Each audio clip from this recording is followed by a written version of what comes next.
And we are live. Lax Philly live again, coming to you on a Thursday night. We're glad to have you aboard.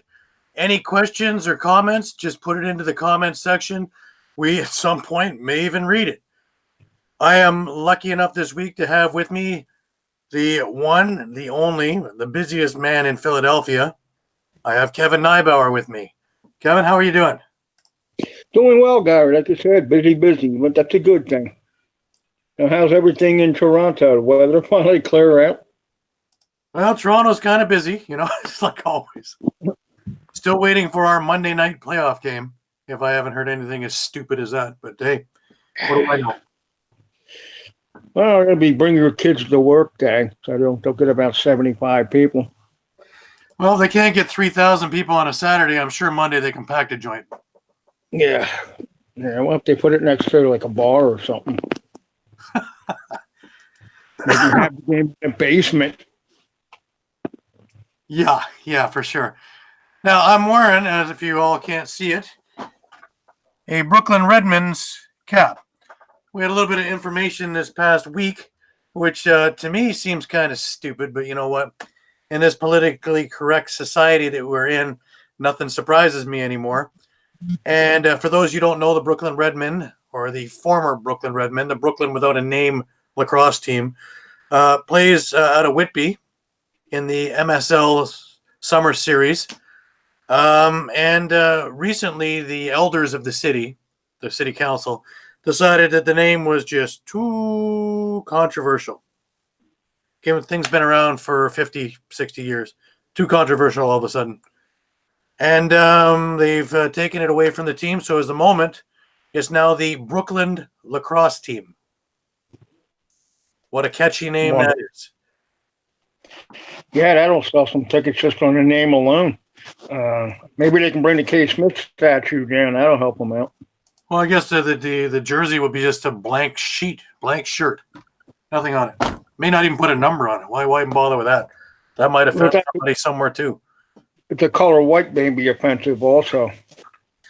Well, the funny thing is that it wasn't a native thing when they first came up with the name, that their shirts were red. So they were called the Red Men.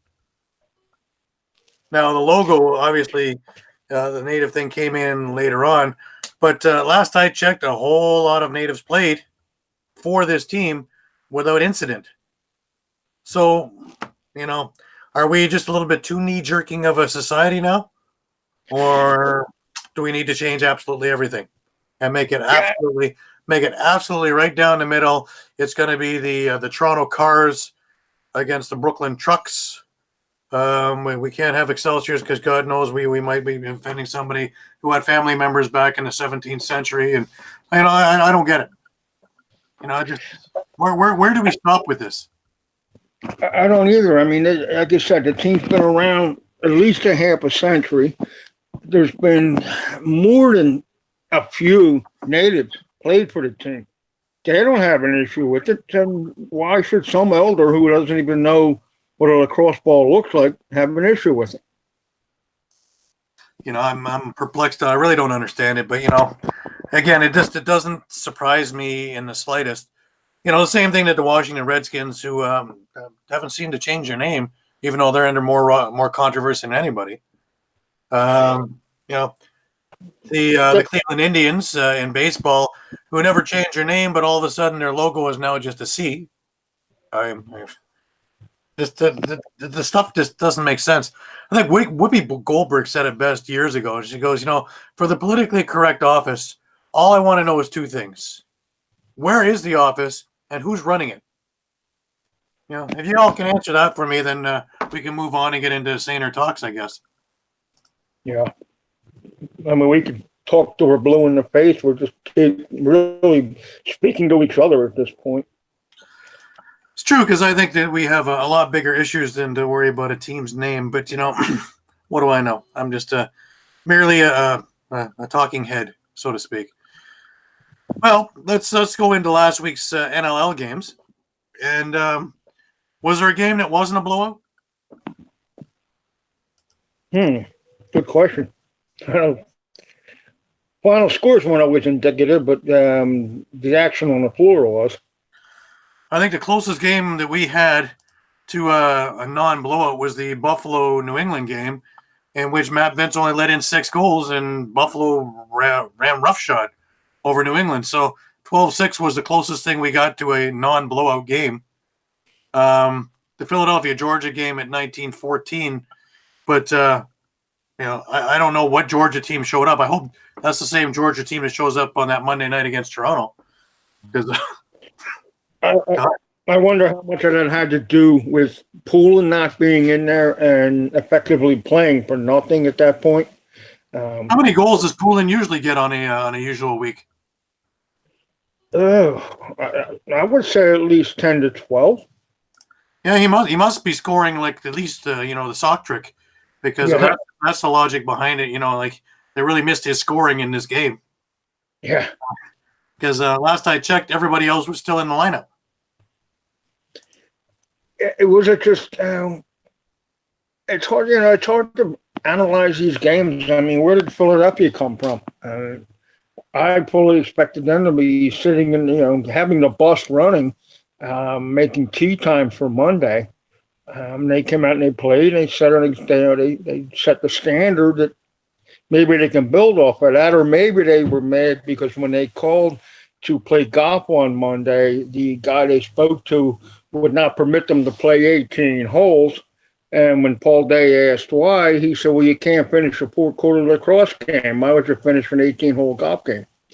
So maybe that annoyed them.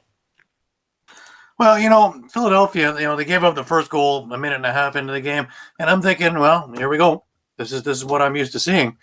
But then they came back with the next 6 goals. And they ran roughshod over Georgia at the Infinite Energy Center in Georgia, which by all accounts, by what I saw there, they actually had a crowd. They listed it at 8,735. I would put it more 5,735, but that's still about 4,000 more than what we usually see there. And they came up entirely flat. And Philadelphia, we know, can score because they've been doing it all year. They just don't usually have very much defense or goaltending to speak of. And, well, Georgia made Gal Abrams look like he belongs in this league. The verdict's still out a little bit on him. I do like him, and I do like the way he plays. But I don't know. I just think it was Georgia playing as bad as they could and Philadelphia playing as good as they could, both happening on the same night. I saw Abrams here in Philadelphia the game before that, where Buchan came in and kind of got the doors blown off, and then Abrams came in, and he looked good. He was a little bit more aggressive in the net than Buchan is. I'm not saying anything negative on Buchan, but it's 2 different styles. He took Abrams back out again, and then it self-destructed at that point. But he was impressive in the short time that I saw him. You say him more, obviously, up there in Canada, but that's the first time I had seen him. But I was impressed with him. Big kid, but he's quick. And he doesn't seem like he panics when, you're getting a defensive breakdown. So, again, a game and a half. Buchan had a couple of good games there, too. So, obviously, the jury's still out. Now the decision is who do you keep with the expansion draft? Well, plus you also have DeRocio, who's on the injured reserve. And at some point, he might get healthy again, too. Or does he move to his third team in in a couple of expansions? Because they're only going to keep one of these guys. So I would guess right now, Abrams is the one who's staying. Just as as one who's going to be protected. I honestly don't see Buchan being picked by an expansion team because there's so much. You got the Steve Fryers of the world and Hutchcraft from Toronto most likely is going to be exposed. I think they're more of a commodity right now, either one of them. And who knows out west with Saskatchewan, with their goaltending in Vancouver, there's going to be some quality exposed in this draft. Yeah, just like last draft where there was some quality, and we saw what happened when the right stars are aligned. and San Diego's had a pretty good year so far. So that brings us over to we can do the Rochester game, and this one was an absolute shellacking. This one was over pretty much before the I don't even think the national anthem was finished, and it was done. Rochester jumped out early. 16 seconds in, Mike Burke scored. And that was really set the tone for the game. Austin Shanks scored 30 seconds later, and it was 2-0. Vancouver got a little sniff in there. Tony Malcolm got a goal, but the rest of the quarter, pretty much, excuse me, the next 4 goals was Rochester. Before you knew it, it was 6-2 at the end of a quarter, and this game is over. And every quarter started out like this. Rochester just went to town. The second quarter, 3 goals in a row for Rochester. So Vancouver really had this, got to get it spirit, and they were down at this stage. It was 9-2. Not really much of a game. Now you look at it, and at the adjustments at the half, and Vancouver would have made all these different adjustments, and bang, a minute in, Rochester scored a shorthanded goal. They also scored 3 out of the 4 goals of the quarter. So at this stage, it was now at 13-5 at the end of 3. And, fourth quarter was exactly the same as the other 3. Now, this was I wouldn't say it was a classic game by any stretch. I would say it was a messy game. What do you think, Kev? Yeah, I agree. I mean, I'm impressed with, as Susan Walton calls them, the New Hawks, with bringing in. Yeah, it was easy to fall into the trap. I believe I was one of the ones that did it too, without having a fire sale in Rochester. But in retrospect, Kurt Stires was pretty smart. He got rid of guys who weren't going to play when they moved to Halifax. He brought in some players. He went into the ALL. He found a few guys out there who have stepped right in like they've been playing NLL for 5-10 years. So the team, unfortunately for Rochester, it's the end of the season and they're out. Had it been a little earlier, I would not want to be playing that team. Nice turnaround. Vancouver, I think maybe they sat back a little bit after they demolished Philly. I don't, it's again hard to say. Vancouver, there's 3 or 4 teams in this league that you think you haven't figured out, and then they turn around and just go opposite of what you thought. Vancouver's one of them. New England, Colorado. These teams, you just can't get a handle on them, and Vancouver got taken to school in that game completely. Well, you got to give a little bit of credit here. Warren Hill, who has now been in 4 games and has a 4-game winning streak, he did face 59 shots and did make 53 saves. So let's give credit where credit's due. He was the first star of the night as well. So, yeah, the moves that Steyr made was taking a look at it. We're back to the when we got rid of Grant Jr. and he got rid of Evans and all these other guys, and everybody thought, what in the hell is he doing? Winning 3 championships is what he's doing. And all the moves that he made to get that. Right now, he took a bunch of top echelon players from the Arena Lacrosse League. He has some players who have shined in the Major Series Lacrosse League. I give you, Daryl Robertson on defense. I've always been a fan of his, a little gazelle back there. But Mike Burke is the biggest one that I would say, the captain of the Brampton Excelsiors, who now is, a mainstay with the Rochester/Halifax offense. And him, as well as having a healthy Cody Jamieson, Kyle Jackson, who seems to have found his touch again. He had 4 goals, 6 assists in this game, as well as a few others. Austin Shanks, 2 goals, 3 assists. Another one who found it. And then Ryan Benesh, who seems to have found new life since going over to Rochester. He had 5 goals, 4 assists. Putting this little concoction together, it seems as though the chemistry is right. And it seems as though he might have just stumbled onto his next little diamond mine, so to speak. And with the draft picks that he got from trading the other guys away, I think this team sits very, very good once it moves over. And the people of Halifax are going to be very happy with the team that is going to arrive there in time for the 2019-2020 season.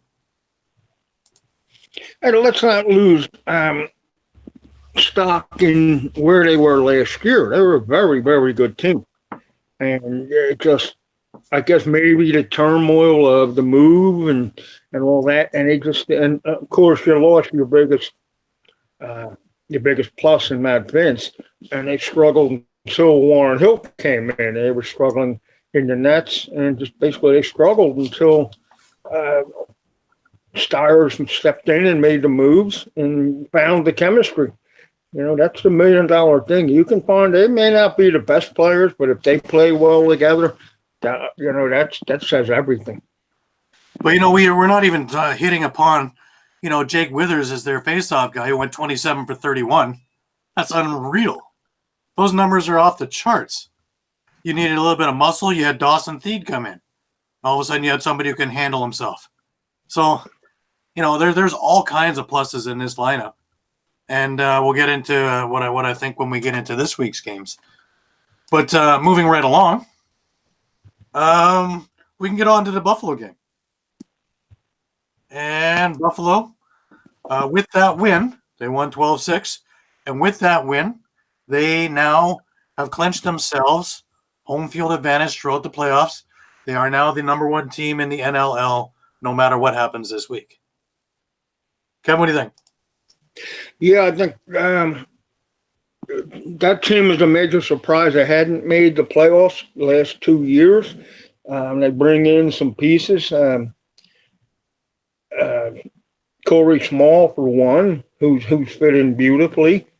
And the guy who's making a pitch for MVP is Matt Vince, who, found the fountain of youth. What a lot of us were unsure coming in is he the Vince of old or what's going on with him.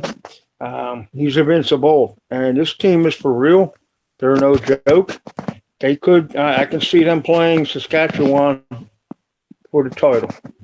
Well, think about this too. Last year, they made the deal that sent Callum Crawford over to New England to get Sean Evans, and everybody thought, "What in the heck are you doing? You got rid of your number one point guy." And the guy who was the playmaker on the team. Well, in retrospect, I think that's a pretty damn good move. Wouldn't you? I agree. Sean Evans is a dynamic player.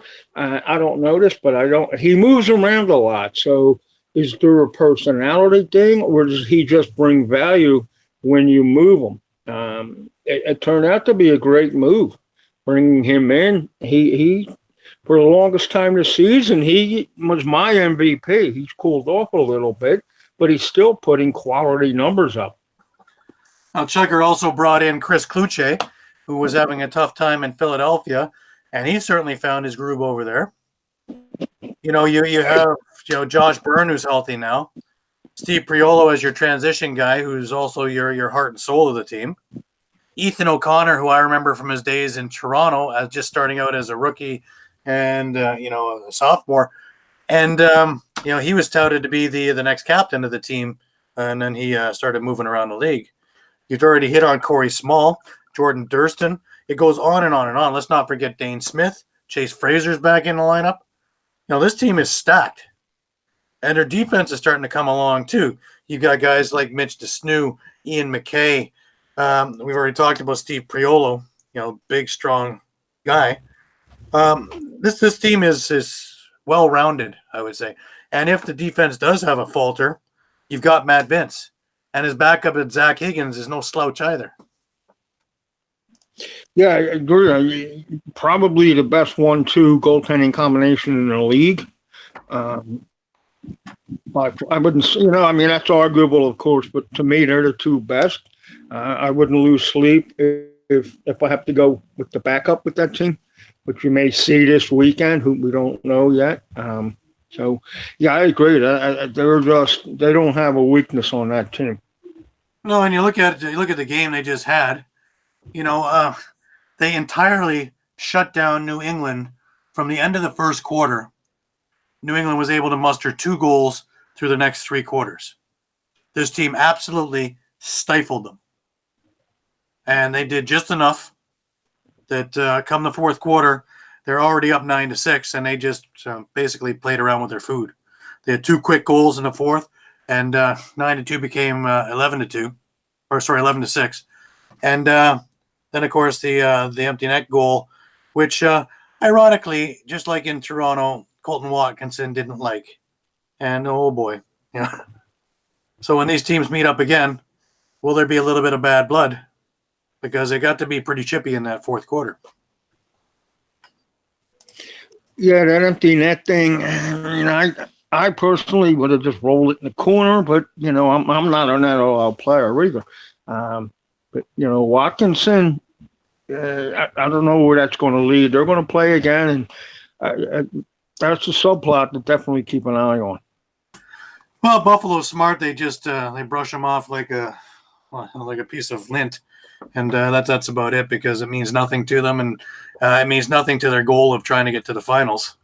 So if I were them, I wouldn't give it 1 ounce of worry. Let them take all the stupid penalties in the world, and your power play will eat them alive. Yeah, why? If you have New England in a situation where you got this game in hand, and Watkinson wants to go after whoever, why risk having, say, Dane Smith getting suspended for the next playoff game? It's just like you said, just walk away, laugh at him, or walk away. And it's just, Buffalo has too much to lose. And that could be part of why, he's got his muscles going on, because he kind of knows in the back of his head that they're not going to do anything. They can't afford it. Yeah, no, I agree. But like I say, Watkinson pulled the same stunt in Toronto at the end of the game, trying to jaw the Rock bench into something. And it's certainly done zero for him. So, we're all using him as the laugh board. So there you go. Keep doing it. I enjoy the sidebars.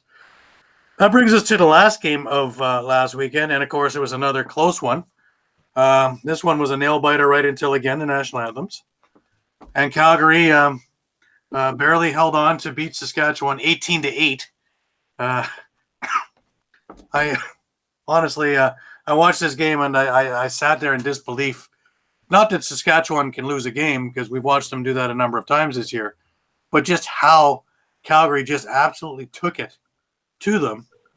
And the funny thing was, it wasn't just, they had 19,000 people there, but the Rush had brought down 3 or 4 busloads of people, and they were pretty prominent in the corner there. You could see them and hear them. So, they had their fans. They just completely got outplayed by an absolutely full-throttled Calgary team. Yeah, and Calgary's another one of those teams I touched on earlier that, and throughout the season, it's either a very good Calgary team or a meh Calgary team. They've been, back and forth most of the year. The offense finally started to gel. Dane Dobie, to me, has put a major push on for MVP, because he just, adding numbers ungodly, and no Wes Berg. But clearly he's not needed the way this offense is going. And CDB, Del Bianco, he hasn't had his best season.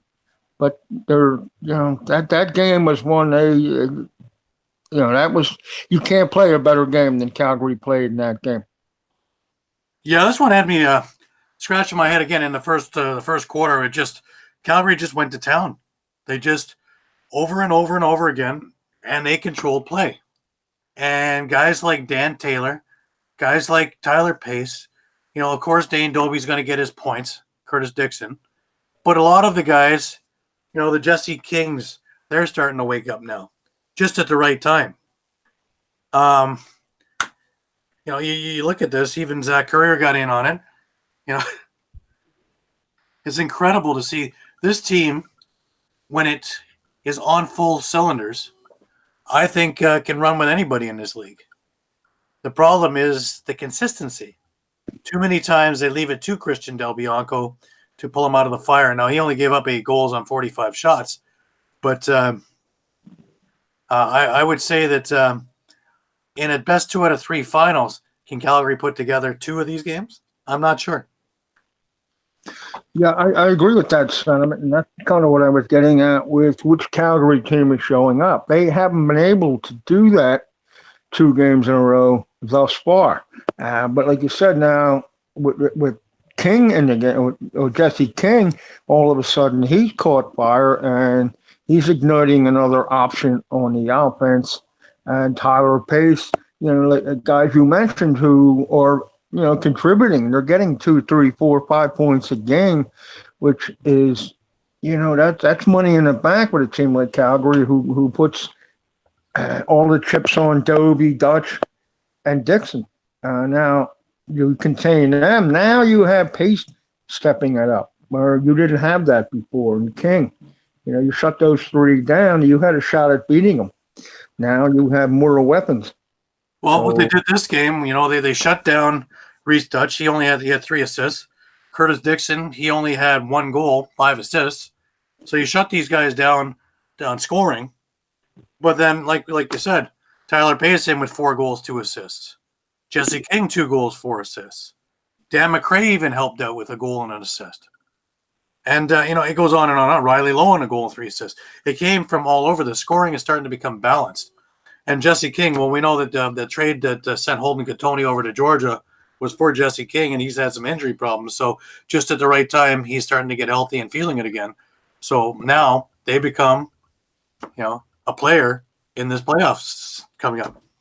I'm actually looking at them as my dark horse. They're the team that, I'm going to keep an eye on them. Just because they are so explosive. And if they, like we said, if they can keep that together for 2 games, and then just build off that, maybe just build off this game from last week. You put 18 goals up against Saskatchewan. I don't care who you are. That's impressive. Now, the funny thing is, Evan Kirk came back. Did he come back too soon?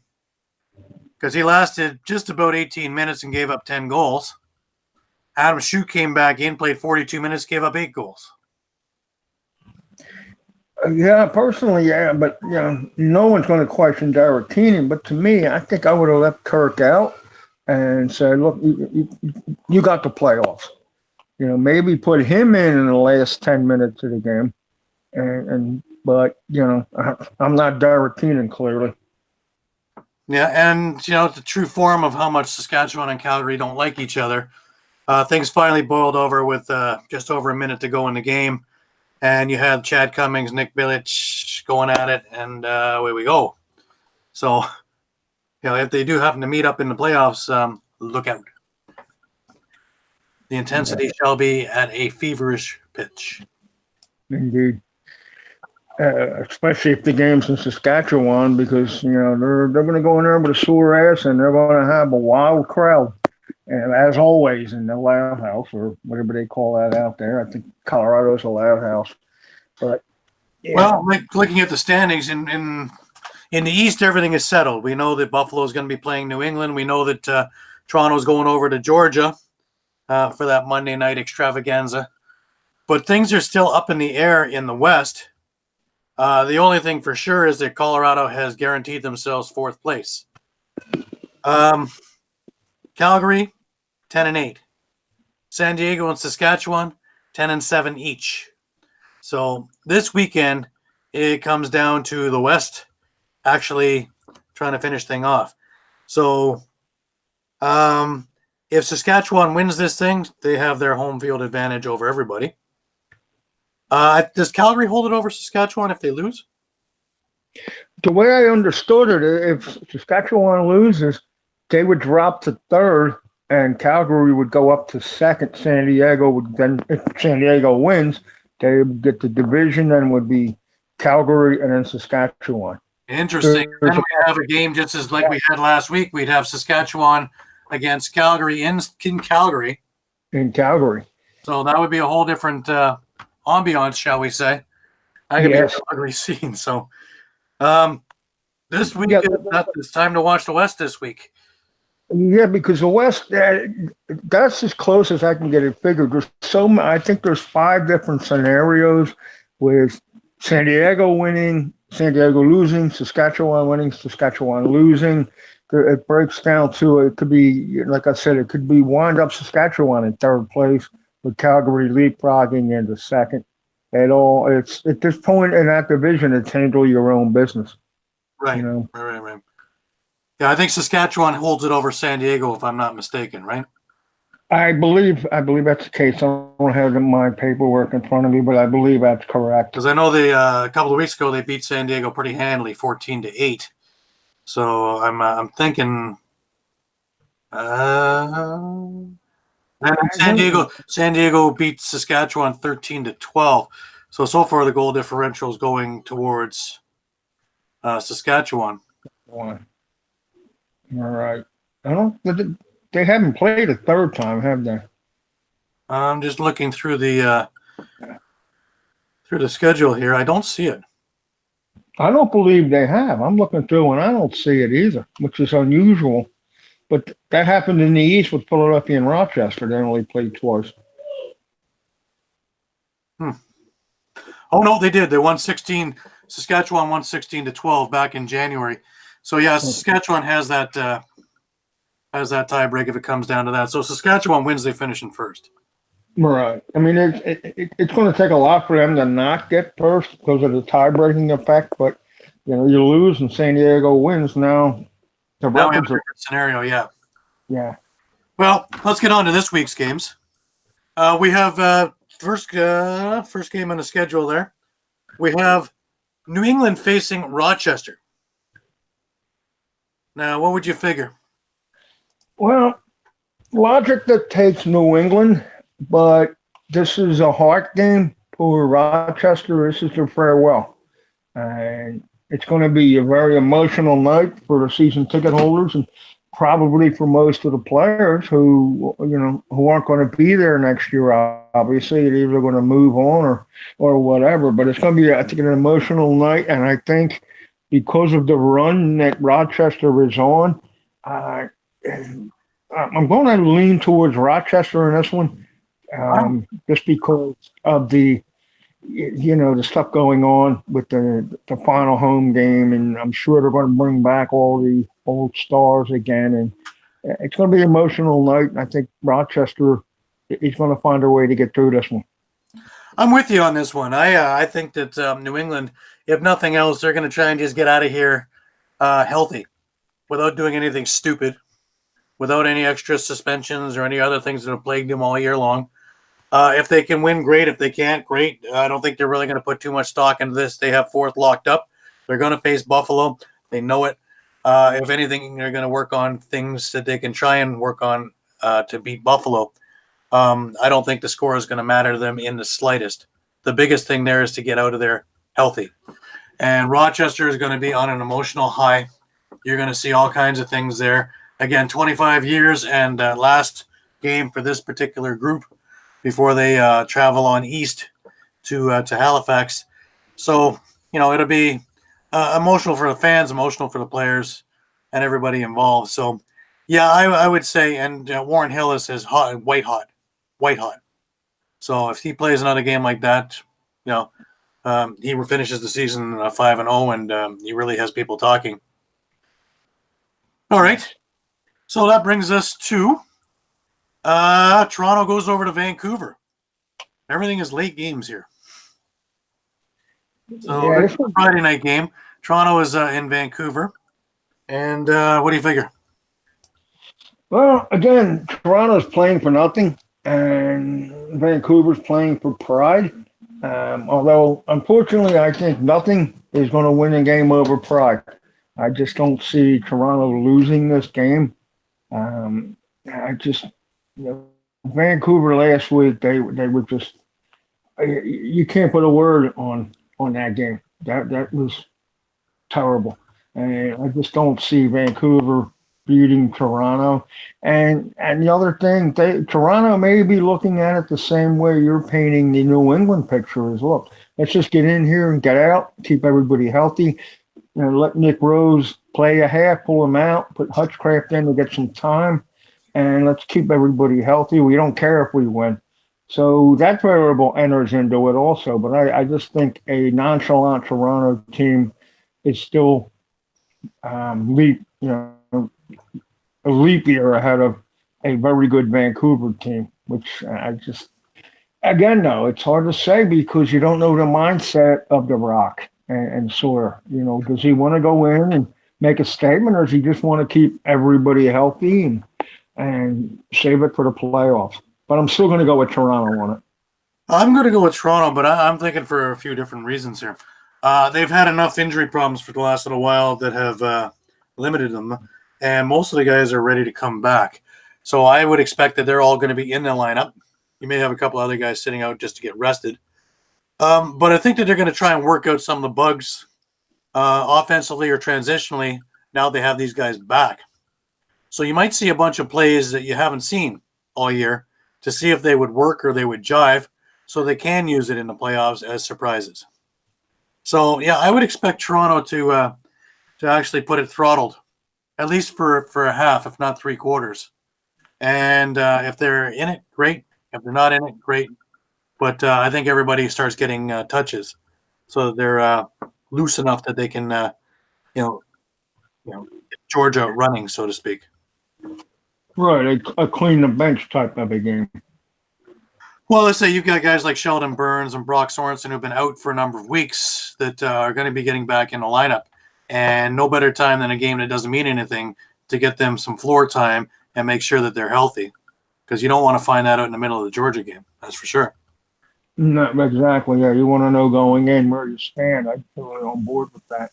And just a sidebar. And I thought Philadelphia was the only city that loves the backup. No matter how good the starter is, we want that backup. I have never gotten that with Colorado and Dylan Ward, and especially Toronto with Nick Rose. Yes, Nick Rose had one really horrible game, and he looked like a statue in there. But for the most part, he has been a steady, consistent goaltender his whole career. I don't get the hatred for Nick Rose. I really don't. No, I don't get the hatred for him, but you know what? You need a goalie like a Del Bianco, like a Vince, thinking further back, like an Elliott, like a Watson, who can steal you a game. Now, Rose probably won't lose you a game, but I don't think he's going to steal you one either. That's the big problem. Sometimes a little bit more needs to get done. Nick Rose is your typical angle goalie, and hopefully he has those angles taken. My concern is that with the Thompsons, they're going to have him dancing from side to side in that crease, and it has nothing to do with angles then. Then you need a Watson. Then you need a Del Bianco. Then you need a Vince, who is a reactionary reflex goalie. That's the only thing that stops these guys. So Valid point. that's where the concern is for me. But Nick Rose has been solid. The last couple of years he's been more and more solid. I think with B. Miller in his corner there, he's moving and being a more well-rounded goalie than he had been previous. That being said, let's go over to Saskatchewan. And Saskatchewan has Colorado coming to town, Dylan Ward and the boys. And how do you think this is going to play out?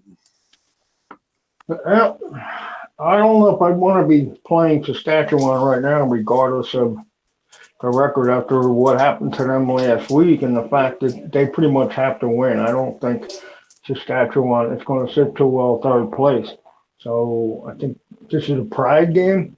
And, that's it. That team is always dangerous. I don't care how beat up or how many losses they have. They're dangerous. And I just see them winning easily this week.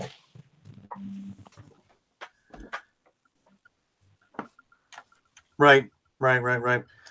Now, I look at it this way: is that Saskatchewan is peaking at the right time. Yeah, they had a terrible game against Calgary, but yeah, so what? I think when push comes to shove, they are going to need this victory, and I think they're going to get this victory. I think there's just, I've said it most of the year, there's just too much talent on this team to be held down throughout. And I don't see them becoming a third place team all of a sudden. This is a team that I think that when the chips are down, they're still a very, very dangerous team. And with Coach Keenan behind the bench, I think that the strategy there, they might very well coach themselves to a couple of victories here come the playoffs. Yeah, it's just it's a lot of sports. You can, especially in baseball, a good manager is going to win you 5 games, and a bad one's going to lose you five. There's no bad in Derek Keenan. He's just a wizard. I see teams trade with him every year, and I keep saying, "Oh man, they got the best of Keenan." Well, think again. It just doesn't happen. And game day on the line.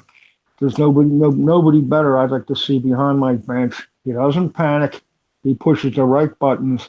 I just don't see the rush going to third place. All right, so that brings us to the last game of the weekend and the last game of the regular season, and that is Buffalo visiting the Bajanga Arena, and over to San Diego they go. How do you figure this thing's going to go? I think this one's going to be a classic. It could very well be a matchup for the championship. I think both teams are going to go at it.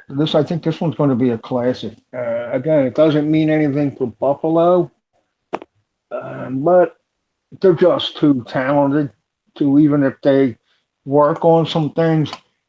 This could be an 18-17 game. Um, Buffalo is shooting on the one thing as Matt Vince is going for the 14th win of the season, which would be a team record. And it would also give Matt Vince as many victories as Philadelphia had defeats. So that gives them, they may have an incentive in that end, or Vince may just bail out and say, look, I'm going to take off and I'll be ready for the playoffs. Well, I fly across the country and, twice. So it's a weird thing. I don't know which way it's going to go. I just think Buffalo is really good. So is San Diego, but I think Buffalo is better on this particular night. I have Buffalo winning this game, and the more I look at it, the more I start doubting myself. I put a lot into Austin Stotts being hurt, and that kind of offense not being available. But you take a look at what they have, and you have Dan Dawson, who's got 27 goals, 58 assists so far this year. Garrett Billings, 18 goals, 62 assists this year.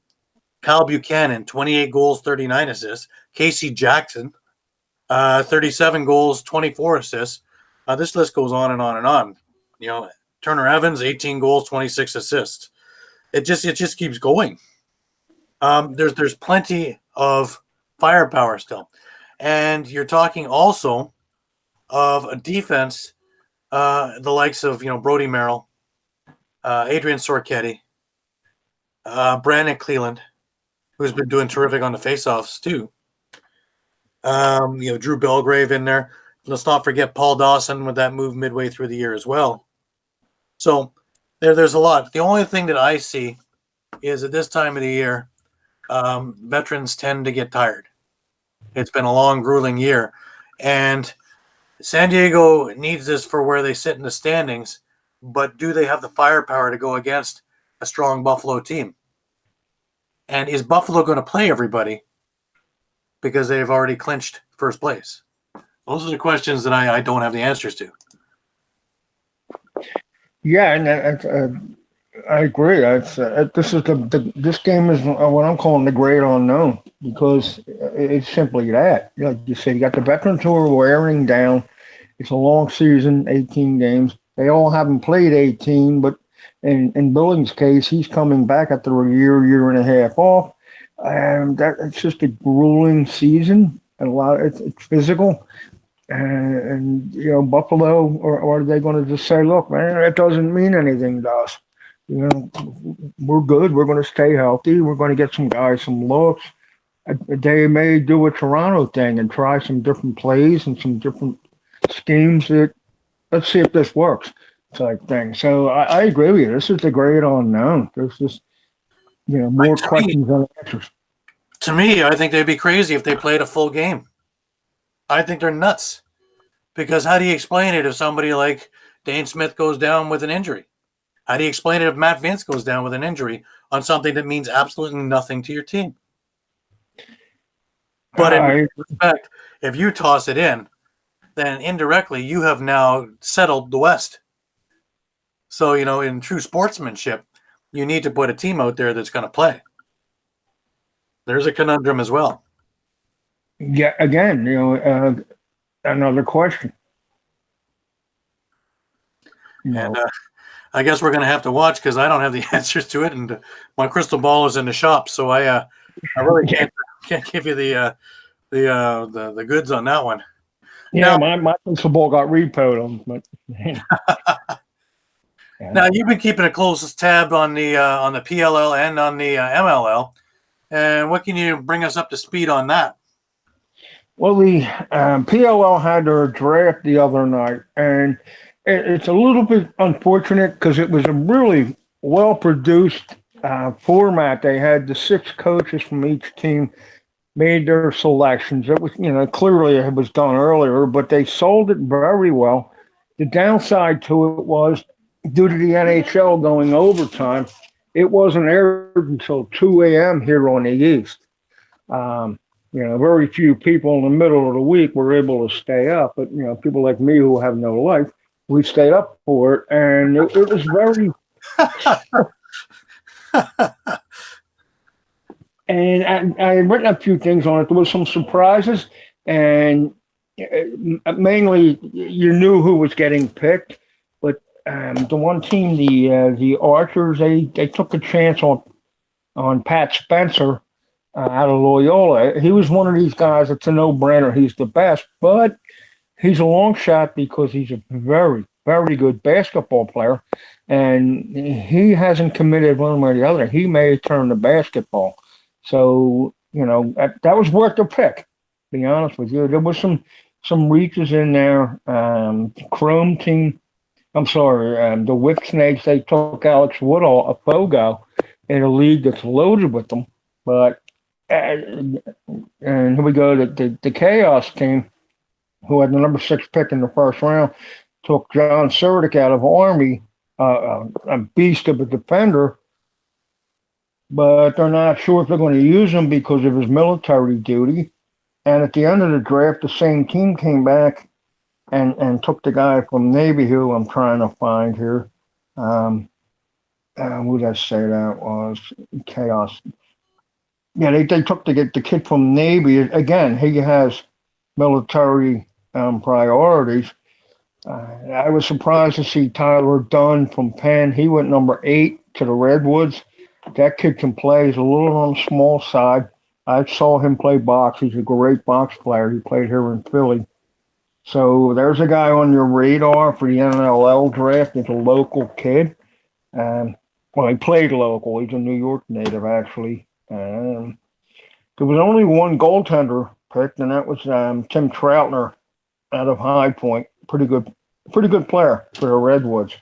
My question is this, though, is you took 24 collegiate players on teams that already are over 30 players each. So there's going to be cut downs.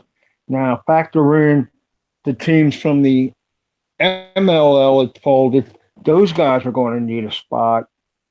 Will these collegiate athletes make these teams? Now, that being said, will the NLL one doesn't normally affect the other. The field and the box are different.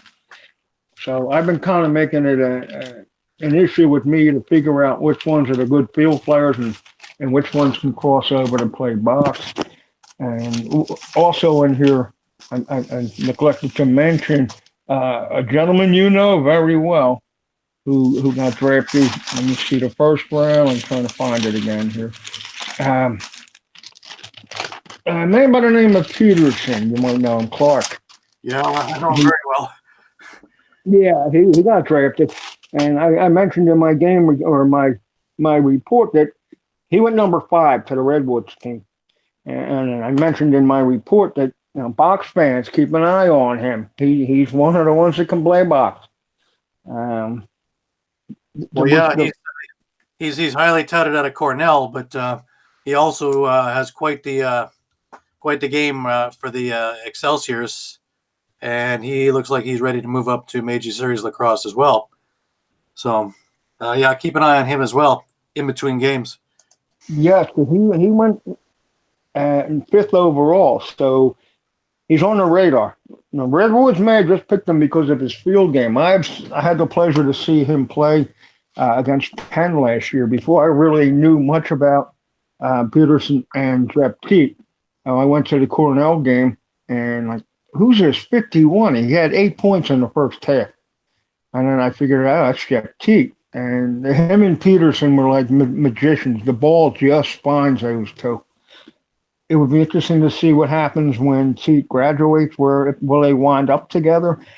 That would be a tremendous thing if you get those two on the same team. Well, then you get the Crosby Malkin kind of thing, only on lacrosse. Yeah. And the fellow I couldn't find his name for the chaos is Grayson Terrain from Navy. So that team picked a man from the Army, a man from the Navy. Neither one of them are assured of playing, and even if they were, what's the chances they make the team? The MLL yesterday had a relocation draft. Over 50 players for the teams that are not playing this year. 2 were folded and 1 on a hiatus.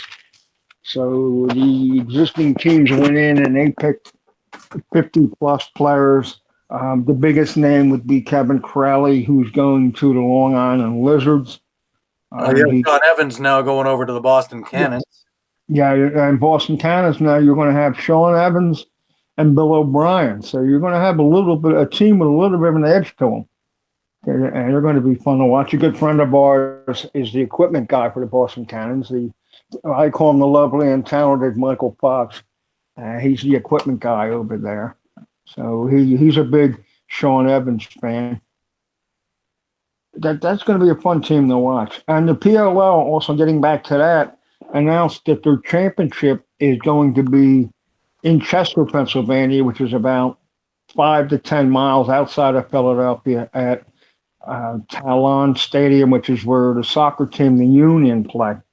The connection to the NLL is Nick Sakevich was the big driving force behind getting that stadium built. So he's banging his chest saying, look at us, good for us, we're going to be there and all that. So that's a good thing. You're going to have the PLL in Philadelphia. I spoke with Michael Rabel at LaxCon, and he indicated at that point that Philadelphia was on the radar, but the issue was the rental of the building. That Lincoln Financial was just going to be too expensive and just too big for what they need. If you're going to get 15,000 people in there, you don't want to use a 40,000 seat arena just for television things plus the rental. So the building in Chester is a better fit for what they're doing. They have their I call it the bingo long traveling all-stars of lacrosse. They have their schedule. They're all over the place. Yeah, they even make it just outside of here for one weekend in August. They make it up to Hamilton. So, and one of the knocks on it is they're playing in cities that are already lacrosse hotbeds. And the argument to that is if you're trying to grow the game, take them to cities where it's not so popular. I mean, that you could argue that back and forth. Yeah, but that's a bit of suicide too, because if you're taking them to cities that don't know anything about it, you're going to be playing to a lot of empty stadiums. Maybe get a name first. Exactly. How great this is with the traveling all-stars. And then they'll start heading into places that have programs but may not have that much support. So I think they're doing it the right way this way. Especially with the television contract. Yeah, they're going to want to have people in the stadium just for viewing scenery, shall we say? True. I mean, the upside to the television stuff, the same thing here with the NLL is, Bleacher Report and in Philadelphia, PHL 17, they're not doing those games to be nice. They paid for the right for that. So where the attendance may lack in Philadelphia, it's made up for in the revenue that they made off the broadcasting rights. Well, the NFL is the prime example of that one. Look at the billions of dollars that go through just on the TV contracts. Nobody cares whether there's 12 people in the stadium. Exactly. You don't need to sell out the building because you're already on house money. type thing. And BR, there's been a official report. I've been reading things all season. I can't get this, I can't get that. But then when I actually physically talk to somebody, yourself included, I have no problem. So is it just people complaining, or are there actually? I know there are issues with it, but that's going to happen when you're dealing with an internet provider or internet. I have had no problems whatsoever with BR Live. I keep hearing people tell me they can't get it from this and can't do that. I've used it on every device I own. I have Chromecast it. I've synced it with phone to TV. I've done everything possible, and it's all worked very well. So I'm happy as a pig in another backyard, shall we say? But I have no problems whatsoever with it, and I'm pretty happy.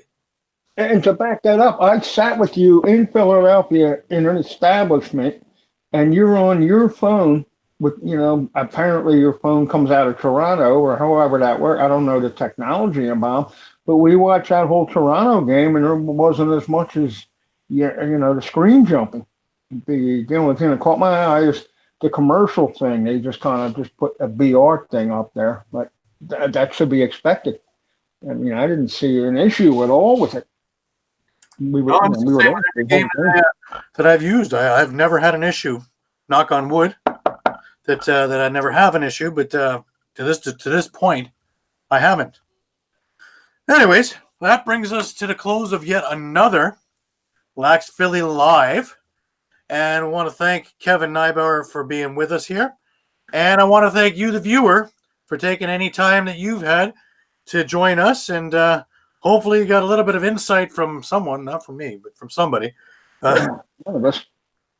Biggest thing. The next little bit's going to be very, very interesting. Keep tuned.